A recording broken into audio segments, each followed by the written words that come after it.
Hello friends, welcome to my channel. நம்ம கொத்தரங்காய் செடி பார்த்தீங்கன்னா நல்லா ஹைட்டாக நல்லா வளர்ந்து வந்திருக்குங்க.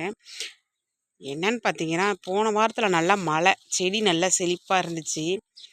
இப்போ நம்ம தண்ணி எவ்வளோ ஊற்றினாலும் ட்ரை ஆகி போயிடுது. தண்ணி பத்தலை போல் இருக்குங்க. செடிலாம் வந்து பார்த்தீங்கன்னா அப்படியே பழுத்த மாதிரி ஆயிடுச்சு பாருங்க. ஆனால் காய் பாருங்க எப்படி வச்சிருக்கு பார்த்தீங்களா? காய் நிறைய வச்சிருக்கு. செடி பழுக்கவும் ஆரம்பிச்சிருச்சு. இன்னொன்று வந்து பார்த்தீங்கன்னா, இந்த காய் வந்து நாங்கள் டைம் இல்லை, கவனிக்காமல் விட்டுட்டோம். காய் கொஞ்சம் எல்லாம் பார்த்தீங்கன்னா கொஞ்சம் முத்தி போச்சு. சரி, இந்த முத்தின காயெல்லாம் கொஞ்சம் விதைகள் எடுத்துக்கலாம் நம்ம அப்படின்னு விட்டுட்டேன். இந்த காயெல்லாம் வந்து பார்த்திங்கன்னா நல்லா சூப்பராக சமைக்கிறதுக்கு தயாராக இருக்குது. இதை நம்ம வந்து சமைக்கலாம். நல்லா பாருங்கள், காய் நல்லா இருக்குது பாருங்கள். எப்படி சும்மா கொத்து கொத்தாக வச்சுருக்கு பாருங்கள் காய்.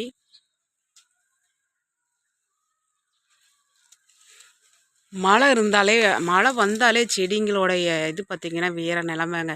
நல்ல செழிப்பாக சூப்பராக வந்துடும். பார்க்குறதுக்கே கண்ணுக்கு ரொம்ப அழகாக இருக்கும் செடிங்க.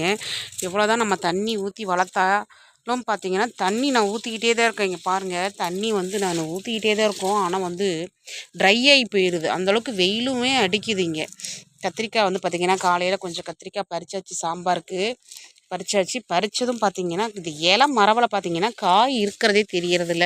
இங்கே பாருங்கள், அப்பயும் காய் விட்டுட்டோம். இந்த பாக்ஸில் இருக்கிற செடிங்களுக்கெல்லாம் தண்ணி இல்லைங்க. தண்ணி பத்தாத காஞ்சி போச்சு பாருங்கள். இங்கே கீழே மட்டும்தான் வந்து பார்த்திங்கன்னா இவங்களுக்கு மட்டும்தான் கொஞ்சம் தண்ணி விடுறோம். அதனால் இவங்கெல்லாம் கொஞ்சம் நல்லா இருக்கிறாங்க. அதே மாதிரி வந்து பார்த்திங்கன்னா நம்ம பீக்கங்காவும் வந்து பார்த்திங்கன்னா பழுக்க ஆரம்பிச்சிருச்சு. தண்ணி எவ்வளோ ஊற்றினாலும் பற்ற மாட்டேங்குதுங்க. பீக்கங்காயும் கொஞ்சம் இருக்குது. அதை நம்ம வந்து பார்த்திங்கன்னா நாளைக்கு கட் பண்ணலான்ட்டு விட்டுட்டேன்.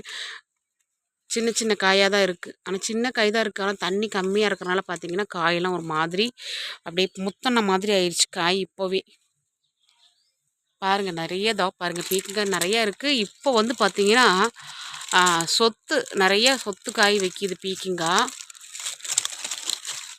கொத்தரங்காய் செடி எங்கெங்கேயோ போய் வளர்ந்து வந்திருக்கு பாருங்கள். இங்கே ஒரு கொத்தரங்காய் செடி நம்மளது எங்கெங்கேயோ போய் இங்கே பாருங்கள் எப்படி போய் செடி வந்து வளர்கிறதுக்கு நேராக போகிறதுக்கு இடம் இல்லை போல்.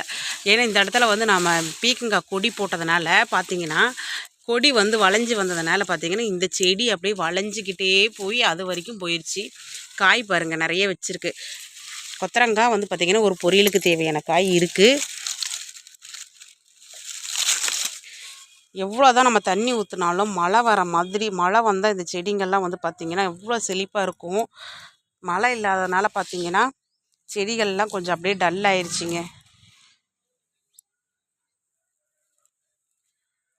பாருங்கள் எப்படி எல்லாம் பழுத்து போச்சு, இலையெல்லாம் பழுத்து போச்சு. செடியில் நிறைய காய் இருக்குது. நம்ம தண்ணி விட்டாலும் தண்ணி பற்ற மாட்டேங்குது செடிங்களுக்கு. Happy gardening.